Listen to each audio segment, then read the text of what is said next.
Good morning, good evening, and good afternoon to all the friends joining us from across the globe. I welcome all of you to this day 4 of my time.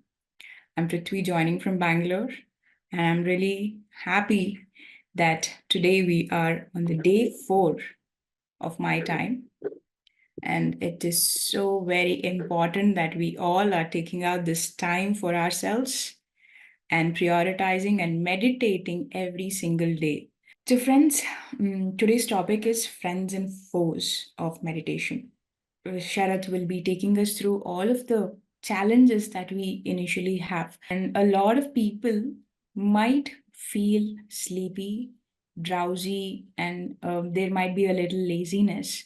So, how many of us really feel sleepy while meditating? Usually, I used to feel very sleepy when I started off meditation. I used to just drowse off. I didn't even know, like, I was sleeping. Then I was to come back to the voice or to the music and all. A lot of us actually go through this challenge of sleepiness. So, Sharath, what is your suggestions on this? So, um, sleepy, feeling sleepy, when you are trying to meditate or trying to be in one place, basically, right? That is because I will call it as a trick of your mind, so that, mind enjoys going here and there. So now what you're making your mind is be settled down in one place, focus in one place. So one of the initial obstacles, most of us, I'm not saying 100%, is sleepiness, right? We feel that we will relax, but if you are meditating before sleeping to get into a wonderful sleep, that is all right. But if you're meditating, you want to be in the present moment, the only effort you have to do is coming back to the object of your focus, breath. Initially, you will be successful 20%. So as you practice every day, you will be able to come to 100% present moment. Then you will observe on your own that your sleepiness, drowsiness, all these things will not disturb you anymore. So that is the only effort you have to do during the initial stages of your meditation. And lot many times the sleepiness and drowsiness will come because you might have sent your mind to various directions.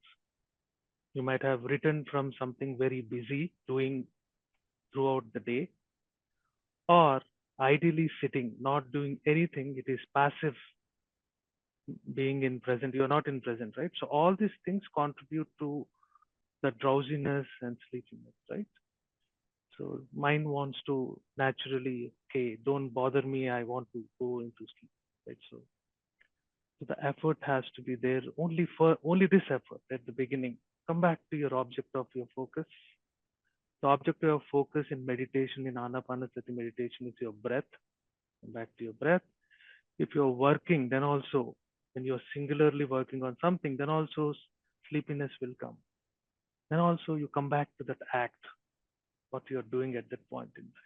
So that's what I would say. Okay, that's really important, and also, Sharath, as you said, when we are very tired and when we try to meditate, that is when I have experienced this. Whenever I'm very tired, when I sit for meditation, I'll not have enough energy to be aware of breath. That is when I drowse off or I sleep off. So lack of energy is also one of the point where we go into the sleep, right? Absolutely. Because if you see the researchers and all those things, right, what those wonderful scientists have done, the energy what dissipates during physical work is different. That is more mechanical in nature, physiological in nature. But the amount of energy you are going to lose when you are engaging your mind in various things is huge. So when you are engaged in so many things by the day, you are dissipating energy. continuously. Wishful thinking, repetitive thinking, anxiety. So your thoughts is continuously sapping your energy. Now, with that particular lack of energy, right? When you don't have that energy and you sit for meditation, then also it is not possible. It's very difficult to get into that meditative mode. Now, that's the reason why when we start your meditation every day, I will say collect yourself. Don't send your mind to different directions. You're gonna simply, lose the energy, right? Put all energy in the current moment. That is your breath, right? So make sure that today you may be very tired, there is lack of energy, but the next day when you're doing every day you have to improve. See that you're not doing that. So that's why we have so many disciplines you have to follow. Don't engage yourself in unnecessary talks. Don't do anything for the sake of doing some work. Right? Don't go anywhere if you don't have to go. There is no reason to go anywhere. Don't try to buy something or acquire something which you don't want to have. Don't get distracted by all these things. Have that practices, right? That's why these things are told every time. Because when you are engaged in those kinds of stuff unnecessarily, which is not required, then you will lose your energy. It will make thoughts. You will think about that. So Right. that is the key, right? So it Yes. needs to be a practice every day. Very true. Like conserving the energy and having those boundaries is so very important. And also, Sharat, according to the studies, the difference between sleep and meditation is whenever we sleep, our brain also starts going a little lower in the frequency. It starts getting into the alpha, theta. Theta is when we sleep, that frequency. In that sleep, we are totally unaware of what we are doing, right? And theta delta is the deepest sleep where we go into that non-REM sleep. On the day two, we were actually looking at all those things. And when we meditate, also, we dip into these alpha, theta, and delta, the sleepy states. So it is quite natural that we drowse off. It is very common. Most of us, we will definitely drowse off at one point, but later, whenever we just wake up and become aware, it is always good to come back to the breath. There's nothing like wrong in drowsing off. So we shouldn't be judging ourselves that we are not able to meditate. It's absolutely okay. We just have to come back to the breath, as you said. And the next challenges the agitation, like the body is very restless, the mind is so very restless, we keep getting so many thoughts. How much ever time you keep coming and telling us, come back to breath, come back to breath, cut the thoughts, don't go with the thoughts. The mind is so restless that there is so much of continuous rush of thoughts, and there's some agitation. So what do we do about this? So I call that as anxiety. So you take this very meditation we do every day. So in many sessions I have taken, so the common thing is like, we sit in meditation with lot of expectations. We already design what kind of experience we want to get in meditation, right? And we do all those things. And sometimes what happens, we take all the care, all the precautions, all the steps, you have done it, not only in meditation, anything, right? You do. And then what you do is like, you don't allow it to happen now. You want to interfere. You have to take some steps to do certain things. You cannot be completely actionless. But afterwards, you have to let the things happen, right? Because you've already done your work. Similarly, in meditation, once you have really sit down on, and I say really means you sit down with your mind, you don't have to do anything. You don't have to really worry. Okay, will I be able to do meditation? There is nothing called best meditation, reversed meditation. Meditation is meditation. If you sit quietly, calmly, not doing anything, things which have to happen will happen. The experiences which will happen will happen. For example, you are sitting by a very a railway track. I'm just giving from my exam.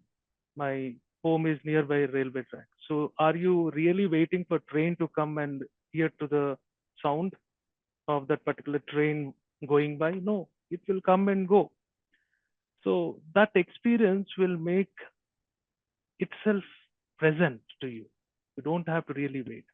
So when you don't allow that to happen on its own, the anxiety comes in. What is going to happen? I thought this will happen. It will not. Maybe, may not be. It will happen. Or the anxiety could be something else. Okay, it may be really great. I have done this much, but I'm going to get this much. So all these things actually will distract your mind. More distraction to your mind, less will be the awareness. You will be lost into that particular act of that anxiety, and then very difficult to be in that particular point, right? Where in current moment meditation or any work you do, any work. So best way to avoid anxiety is do all the things and then wait, let it happen, let it happen. Yes. You don't have to interfere. Get away from this psychology of interfering with what has to happen. It will happen on its own. You have taken all precautions, you have taken all steps. Right. And also, Sharat, throughout the day, we are in the activity, we are in the doing mode, right? We are in the thinking mode. The moment we have to shut down all our senses, clasp our hands, close our eyes, sit in one place, and not do anything, I think the mind goes little crazy. And that is why the restlessness and this agitation to, just move and get up from the meditation, and also there is so much of thoughts happening because that is the time where we are taking out for not doing anything, right? And mind is not used to it. From the day we have been born, we are using the mind and thinking and doing things, and body is also always in the movement. Here we need to get into the silence. So it's a new thing to the mind, it's a new practice to the mind. So definitely there will be some kind of glitches when we try to meditate. So having a lot of patience is very important, I feel. As a beginner, we have to be very patient and keep watching and not getting involved in the thoughts that comes. And whatever agitation is there, just we have to keep relaxing ourselves. The more we relax, the more we settle down. Yeah, so best anapanasati meditation is really excellent way of getting into meditative mode. But why some people do, for example, yoga or pranayama? The logic is you are doing 10,000 things. I'm just making it up. So you have to gradually bring your mind to lesser things. So from 10,000 things, you come and do yoga, whatever asanas, whatever. So you come to that. From 10,000, you come to 100, 200 things, right? And from 100 to 100 things, slowly you will close your mind and come to your breath. So you are reducing the activity of our mind, right? So that's the reason why to to reduce the activity of mind, to relax. That's why these practices are there, right? Your yoga, your pranayama. There's no other major reason why we have to do that and then come into meditation. So Right. all those things will aid in your meditation. Right. And also, as you keep telling, there is no hurry. As soon as we sit, we need not have to start becoming aware of the breath. We need to settle down. Those 10-15 minutes of initial sitting needs to be like gathering ourselves, like how you guide us through, right? That is so very important for the further practice and to be aware of it. So, gathering ourselves and not hurrying in the initial time, that 10-15 minutes of relaxation is so very important to settle down, is also what I feel. Yeah, sit with your mind, right? So don't send your mind somewhere else and sit. Correct. So that's the point. And also, Sharath, we will be having a lot of doubts whether am I breathing rightly? Am I observing the breath at the right point? Is this how I have to breathe? And sometimes the breath becomes so subtle that I don't feel the breath. And there are so many doubts coming up, so am I doing it rightly? So these questions keep popping in, and it keeps discouraging me that maybe meditation is not for me, kind of. So what do you suggest for that? That's an excellent point. This question comes up every time, right? So that's the reason why, if you remember, I say, no, after you exhale, right? You wait for inhalation to happen on its own, right? That is a perfect example of not doing anything. You don't do anything. In meditation, you don't do anything, right? So how to give that point where you're not doing anything, but that wonderful thing is happening on its own, right? So after you exhale, the inhalation will start on its own, and you're not deliberate, like doing like this or whatever it is. That is the point you know that you are on a right track. You're on a right track. There's no deliberation. So whenever you are practicing, if you see that, if you are really doubtful that you're gone somewhere else, your mind has gone somewhere else, you're not concentrating, focusing. Concentrating is little negative, but focusing. Then what you do is start, exhale out, and wait for inhalation to start on its own. How beautiful it is. It will remind you that you are alive.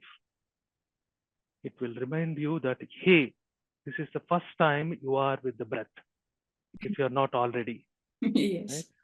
And then learn to flow with the breath. So the point to flow with your breath is the point of the beginning of your inhalation. You cannot exhale anything without inhaling. So that's the point. And inhalation happen on its own. So there is non-doing. So that needs to be practiced. And rest all the things you have to just not even wait. Just be there. If experience have to come, if relaxation has to come, it will come on its own. It will make its presence felt. You don't Right. have to wait. It will come, right? So don't think that no, I'm doing this. No, okay, something is happening. Other day I was talking in satsang. That fellow looked at something. Great lights have. No, no, not like that. If you start thinking like that, then it won't. That is wrong. That means you're going on a wrong path. Right. And Just take care of your breath. That's it. correct, correct. So very important. And also, Sharat, we keep highlighting this point that the breath is happening. You are not breathing, Yeah. right? So when we start observing the breath, we think that I am breathing. So I need to be breathing in this way and that way. But breath keeps happening. We need not do anything about it. And we just have to watch it, just like an observer, how we just watch a sunset just going down. We don't do anything about it, right? We just watch it. So, however the breath is, we need to just keep watching it and not think that I am breathing. The breath is happening, just like how you pointed out. Everything happens. You just have to be there and watch it. Excellent, excellent point. Once you say I am breathing, you're interfering again, right? And the interference will make thoughts again. When you are fully thoughtful, like so many thoughts coming in, meditation won't happen. So get away from this thought of I am breathing. You are, the breathing is happening on its own. The spirit is breathing through you, right? It has the sole right to withdraw the breath or put you into the breathing cycle. So you don't breathe actually. Excellent point, Prithvi. Thank you. Yes, yes. And also share the doubts, as in, like, we should have clarity on what the technique is and what should not be done. Like, we always keep saying no chanting, no visualization, and no thinking of any deities or lights or anything. And we just observe. We do nothing.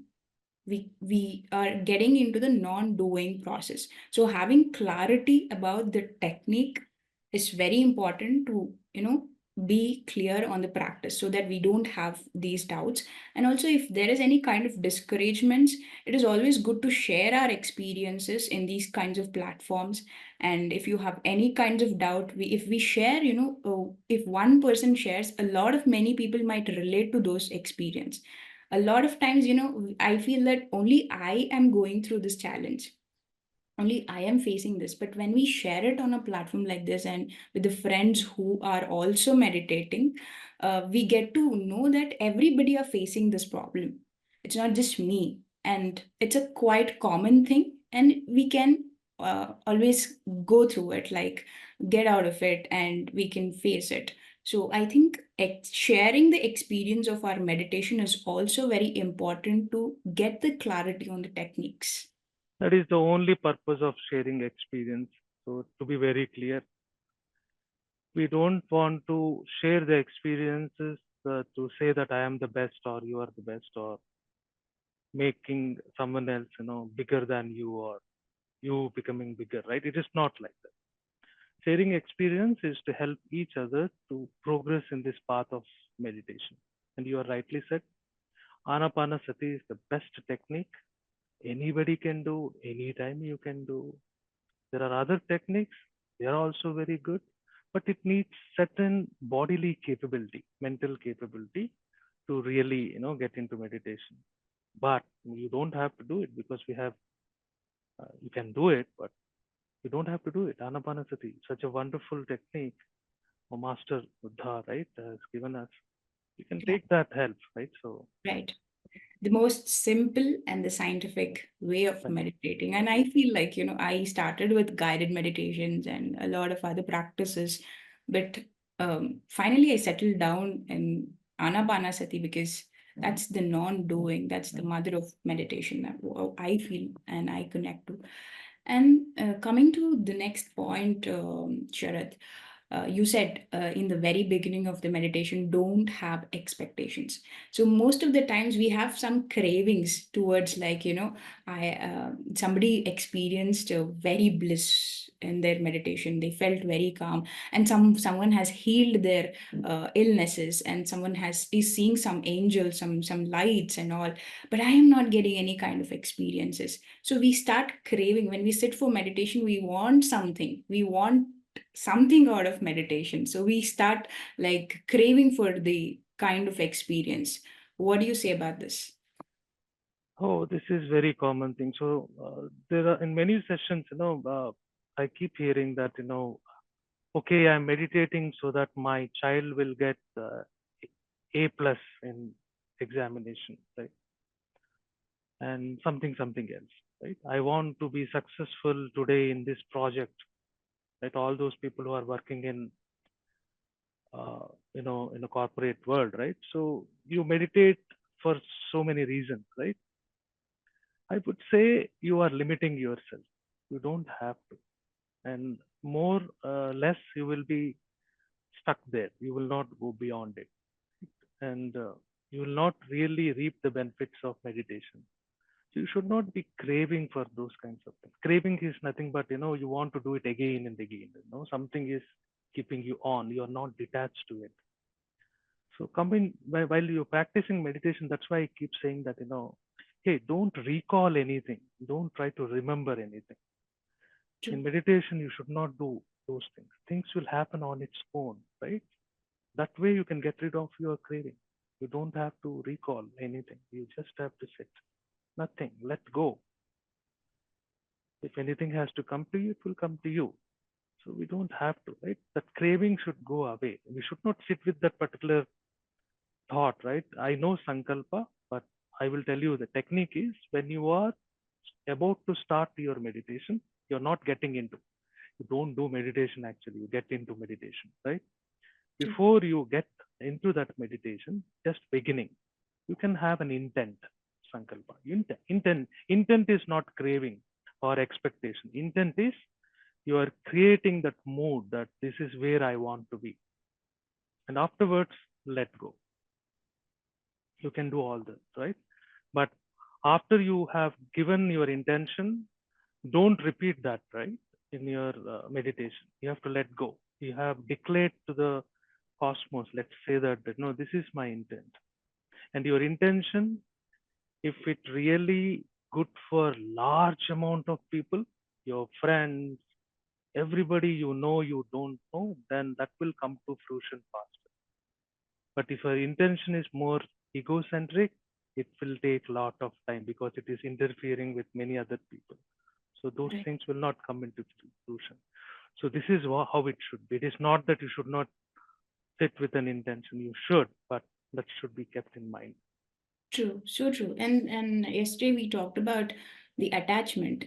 Having an intent is fine, but getting attached to the intent is the problem, right? And also, I feel we should not come with any kind of belief or non-belief towards the practice. We should be having an open mind just to experience. Whatever happens is to experience. Any kind of belief is again leading to a placebo, what we call it in the scientific thing. Like, we think that a medicine is going to help me, and it will definitely have a positive impact. And if we think that meditating will help me in relaxing or healing something, it will have an impact. But getting into that expectation mode and not seeing result might discourage us, or it might be taking its own process. We are not aware of what is happening. So it is very important not to have any kind of belief or non-belief, right? Yeah, absolutely. So you don't walk into the street thinking that a tree will fall on you, or you're gonna see something really. You don't have to do it, right? What you do when you're walking on a street, you just walk. Whatever experience have to come, it will come after you take steps for precautions, whatever it is, right? You just walk. If anything has to come, it will come. Don't wait for it. Don't expect for it. Moment you do that, what happens is your mind will make thoughts, right? And you will be attached to that particular thing, whatever you're thinking. So you don't have to. So when you're sitting for meditation, no expectation. Don't come with belief. Why anybody wants to limit themselves to only that single idea? You only want to get that experience only. How it is really foolishness, right? Or is it pity, right? Don't do that, True. because there are so much of experiences, right? You have to go through. Don't wait for it. Just be in that process. The experiences will come. If it comes, you will know. If I turn off the volume, you will know that volume has come up, right? Are you waiting for that? No, not like that. So that should be the attitude. So moment you design, okay, today it should be very outside. It should be not so hot, cool. You are limiting yourself. Maybe it will be much more pleasant than that, right? So your condition don't. That is known as conditioning. That's what's happening from our childhood. We keep conditioning. Hey, you are a good boy. You should behave in such a way, right? Before anything happening, the condition is happening. Why you want to condition? Don't get attached to yourself. Don't create limits. Not required. Yes, yes. And also, the reason why meditation attracted me was the health benefits. It said that a lot of research said that meditating will help us heal the body, and it has a lot of impact on the body for repairing mechanisms and all. And that actually attracted me into the meditation practice. But later, after getting into the real meditation, I understood that was just a byproduct of meditation. It was not the actual benefit of meditation. It's beyond it. And having that one expectation, I was limiting myself from other experiences. That's an excellent point. So we have something called medulla oblongata here, right? So when you are, which is in your brain, right? This above the stem here, right? So when you are into activity, right? Lot of activity, your mind is also applied. So this medulla oblongata relays the energy, whatever you have stored up. Maybe you have stored up because you had a nice sleep, right? You have stored up. Then it gets dissipated there in that activity, right? But when you meditate, you are not doing anything, right? When you're not doing anything, then this will be engaged in sending the energy where it needs healing. Right. It could be any organ, right? It could be anything. So all the time you are engaged in something, so you are really sapping the energy. Your energy is put into something else. So it is a natural byproduct. Why not? When you are meditating, you are not doing anything, just with your breath.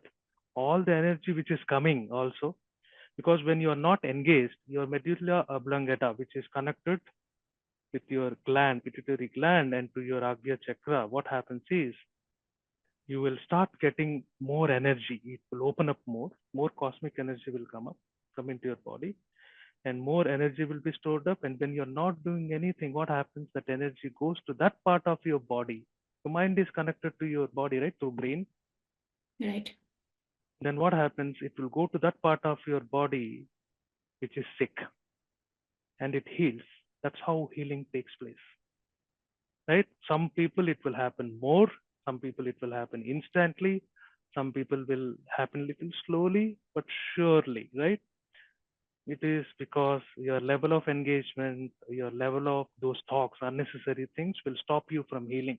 And you are rightly said, healing is a byproduct of meditation. You don't have to wait. It will happen even if you don't like. Right, right. Very true.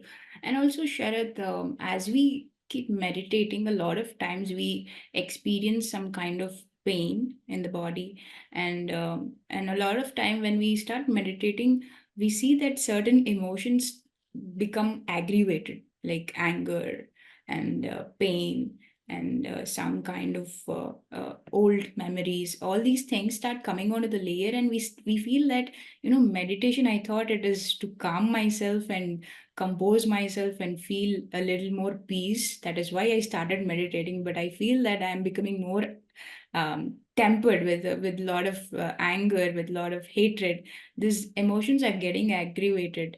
So they start thinking that meditation is working in a reverse way for me. So let me stop meditating. What do you say about this? Oh, it's an excellent point, right? This is also one of the questions which comes up very regularly. We need to understand mind, not in terms of brain, your psychometry, right? It's not like that. Generally, your mind, when you want to settle down, actually you are living by your subconscious mind, not through conscious mind.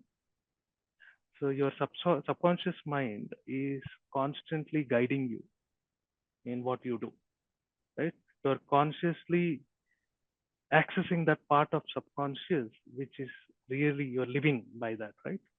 So when you settle down, what happens is these things will pop up,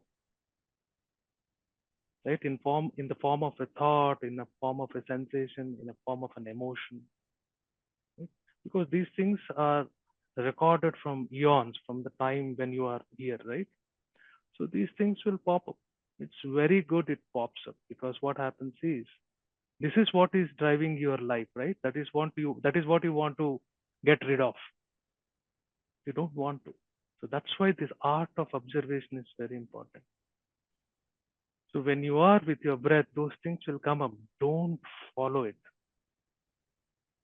Don't try to cling to it, however pleasant it is, however irritating it is. Just observe, acknowledge, accept, and leave. They keep coming. Right? After some time, what happens is it will go away. That's why I remember the Grand Master Guru Patriji used to say, Samayame sadhana means, you have to do this meditation daily, every day, right? How much time you can put. Then these things will come up. You know the art of observation. We had that excellent session. Observe it, accept it, let go, and after some time, it's over. That's how you look into so many things which happened in the past. Some people will call it as past life, all those things, right? So those things are very natural. It will happen to everybody, but don't carry it away. It will Yeah. not make you great or less. It is the nature, right? It will come. That is the Buddhahood, right? It come, you see, accept and leave. You're not becoming great or less by that. So that should be the attitude. That will save you from all this stuff. Very true. And also, Sharat, initially when I actually started doing meditation very regularly, I took up like a 40-day meditation kind of thing. And while I was doing that, a lot of days, I didn't know I used to cry. The tears used to come out. And I didn't know why I was crying, but I was getting those emotions and I was letting it out. And I feel that, whenever there is a pain, whenever some kind of emotions get aggravated, it's calling our attention towards it throughout our life we have been unconscious about that pain, that emotion, and we have been reacting with those emotions instantly, not being aware of it. Now that we are practicing this awareness, to be aware, these pains are taking our awareness. It is saying, see, there's some issue here. You need your attention. It needs your attention. It needs your awareness.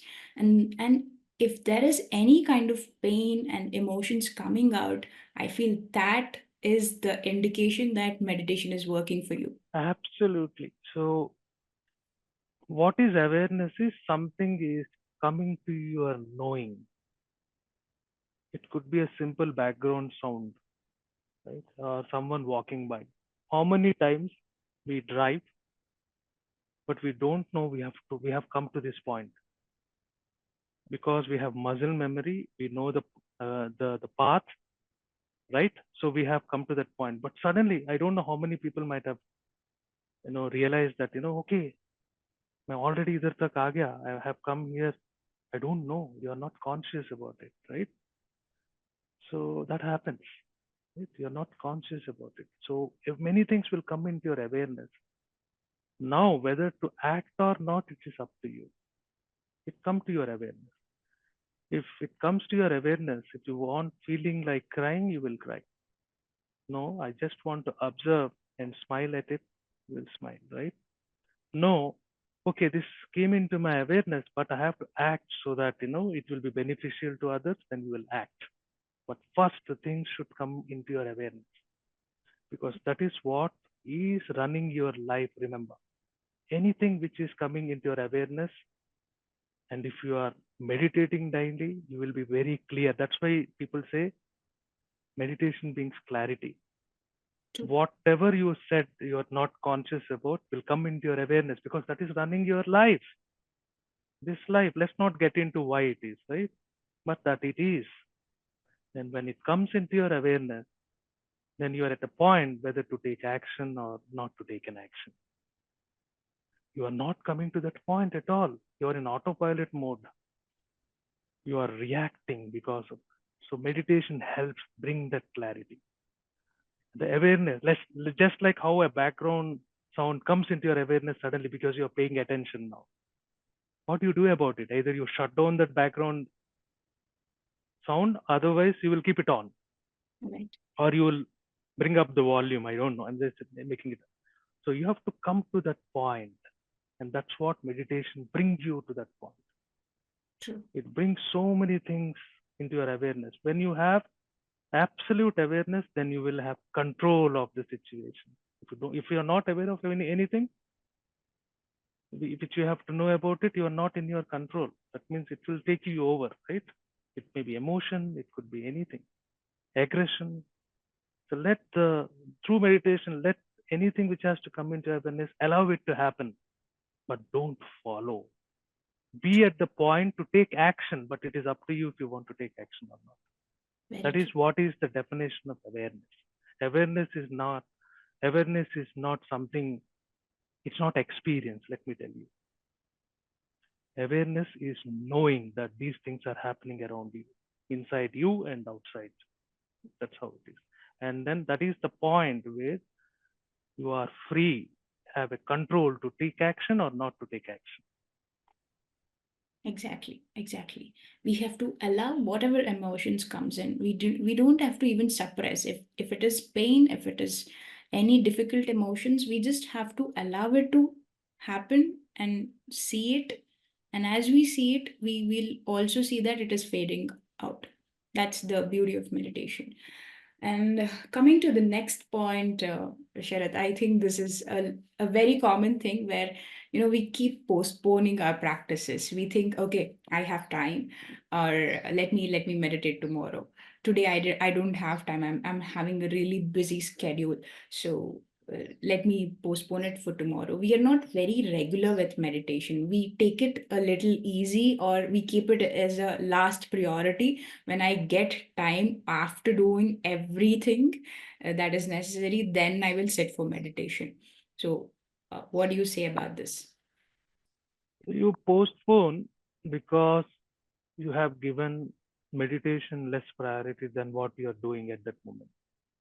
As simple as that. The priority could be the laziness you are experiencing or enjoying, or something else is having a higher priority than your meditation. So that is the only reason why you postpone. So that's the reason why. For example, you have really some mandatory thing to do. I'm giving an example. You have to go for a passport interview. It is 6 a.m. in the morning.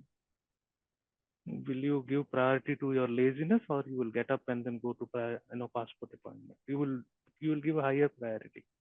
Yes. So our mind has our being has a natural tendency to ask this question, right? Whether consciously or subconsciously, what is in it for me?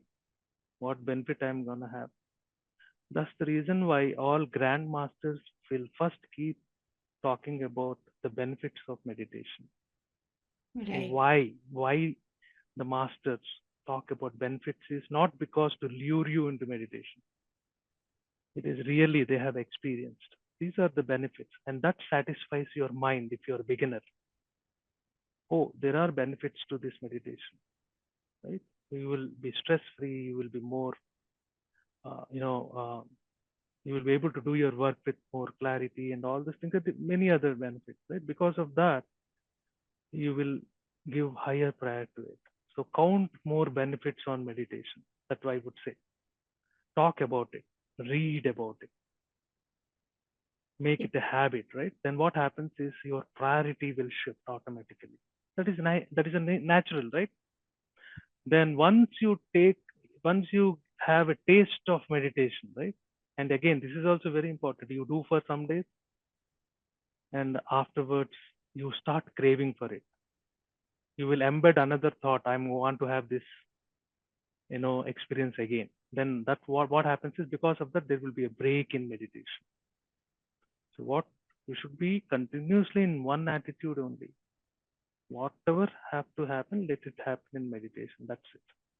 I will savor it as it happens, but I will not design it, right? When you get in, you also subconsciously get into it, right? It happens. So that's the reason why there is a question also. I do it regularly, but suddenly I don't do it,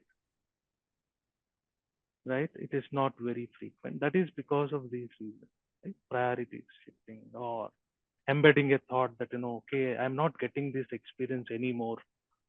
No, that is not the way. You keep sitting. You keep sitting for meditation every day. Give it a priority. Count the benefits of the meditation. Then you will give it more priority. Be disciplined. Yes. And also, the practice of meditation will make all other activities more efficient. It'll make us more productive. That is why today, the highest businessmen, the healthcare sector people, and everybody are accepting the practice of meditation because it makes their action, their work more efficient. Yep.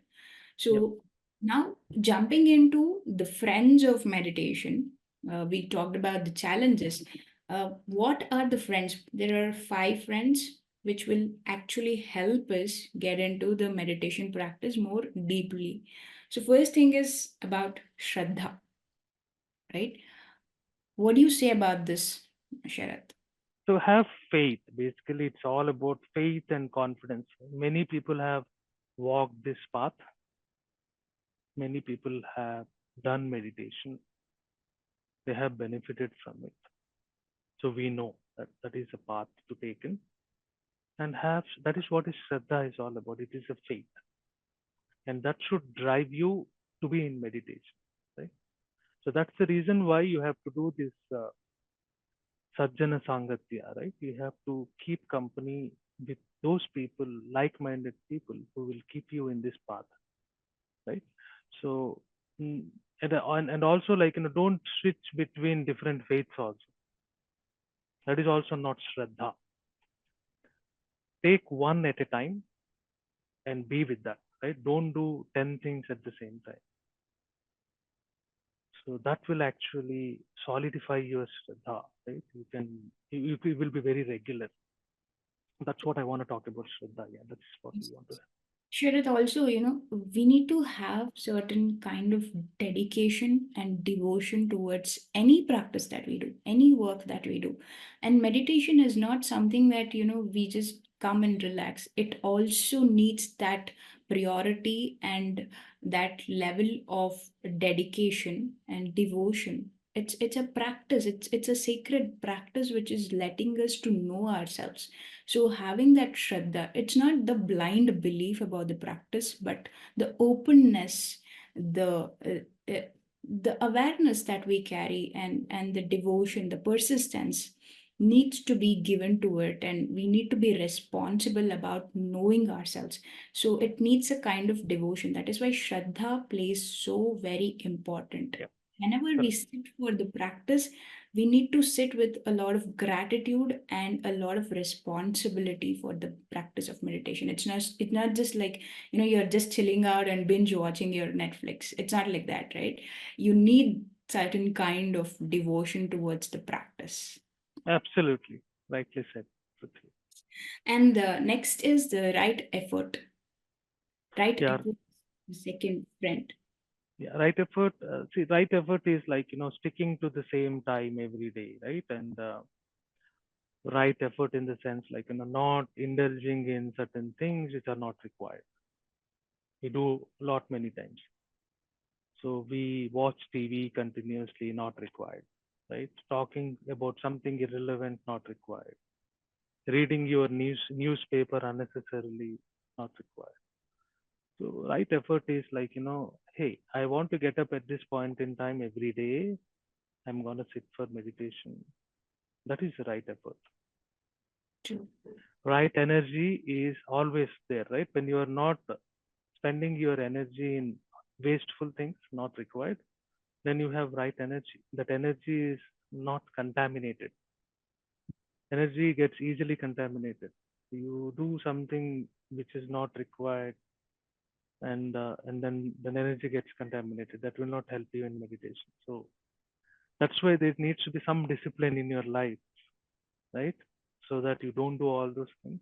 Put right efforts, give it a priority, then everything will initially it will be difficult because there are so many things. We have to live in this world mechanically also. So you have to arrange it in such a way that you are giving priority to meditation, the right efforts, and don't indulge in anything which is not necessary, even if it is for pleasure, right? Don't do that. Yes, conserving the energy and directing it in the right direction is very important. And also, when we are attending sessions like this early in the morning, we just don't get up from the bed and just watch it as it is. And Yeah, don't take it lightly also. Generally what I see is like, oh, ye to, you will get it in anywhere, people will keep saying, but that is also a wrong attitude. Sure. This is all reminders, right? So you have to pay attention, because when you don't pay attention on these fundamental things, forget about meditation. Yes, right. So when we have the right devotion towards a practice, we automatically take full sleep, get up early in the morning, fresh up ourselves, put on a fresh clothes, sit for meditation with a lot of dedication. That is the right effort, where we prioritize and take it very responsibly and not do it just like that. If we are going for a work, how we dress up, we make ourselves prepared to the action, right?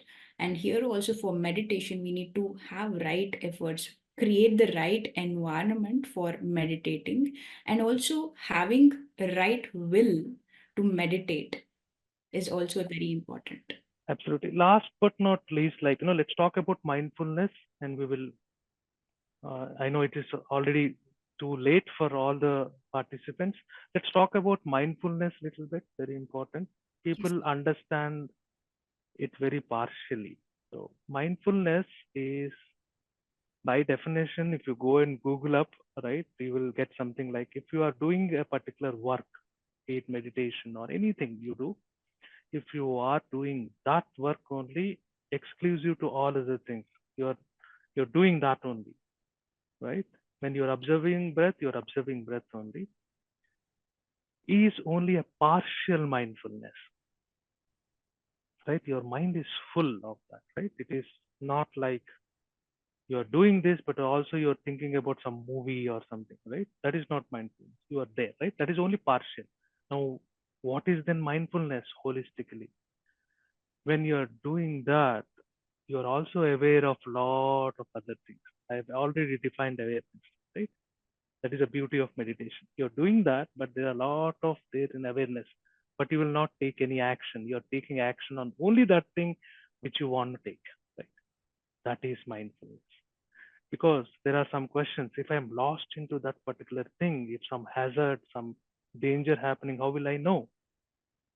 That is concentration, right? That is required, but that should be done after taking precautions because you will be absorbed into it, right? But mindfulness is you are doing what you're doing, you're taking action because that thing was in awareness. Now you have shifted your focus, you're doing it. Your mindfulness began there. But you also have awareness that there are other things are also happening. Only difference is you're not taking action on them. Otherwise, your mindfulness will not work. That is what is mindfulness, right? So people get carried away, right, into that. That is also not mindfulness. This is a mindfulness is an appropriate usage of your awareness. That is the right definition. Correct, correct. And also, every time we are lost in the thought, we have to be coming back to breath. That is also an effort, and making a point that we are mindful about the breath that is happening at this moment. Yeah. Along with all other things which are happening. That way you are safe. And at the same time, you are, yeah, someone has put as mindfulness is inclusiveness. Correct. Right? That is where you include everything, but you will take action only on those things which you want to. True. That is what is. That is how people. Many people say, "Hey, you have to be meditative in whatever you are doing." How it is possible when you are observing only that? But as you practice, many things comes into awareness, and you will know it on your own. It will be your own experience that you Right. will be able to do it easily. That is the beauty of this entire process. You will know about everything. Look at Lord Krishna movies, right? He will be doing something here, but he's also aware of all the things. It is True. happening. How it is possible? Do meditation daily. You will come to know. Yes. That is only way. There is no lab to prove that this is happening. Right? Get into meditation every day. Do it. Then see this magic happening automatically. Both when you are doing meditating and after meditating. You will carry that attitude. You will carry that meditativeness into everything you do. That is the play with awareness. Understand awareness properly. Understand mindfulness properly. Thank Wonderful. you. Thank you. Thank you for giving so much of clarity on what mindfulness actually is, Sharath. And also bringing our mind to one point of breath, that concentration, one point of from hundred and thousands of things, we are bringing it to one pointedness. And then we observe the breath. That is also very important. And also, as we move on, having the right wisdom about the practice. Yesterday, we talked about. Um, not going with the craving or aversion towards pleasant or unpleasant, but being in that neutrality is so very important. Neutrally, equanimously watching what is happening and being in that observation mode is the key for the right practice and to progress in the meditation. Absolutely. You should observe. If you're not observing, you are getting into so many things happening until you are lost in it, gone. So you will be in that only. All right. That's the reason why observation should be there. Sharath, thank you so much for clearing the doubts and challenges that we face in the initial as a beginner and also as a practitioner. So, thank you so much for your insights and wisdom and the teachings that you have shared with us and beautiful meditation. A heartful thanks to you. And Thank you very much.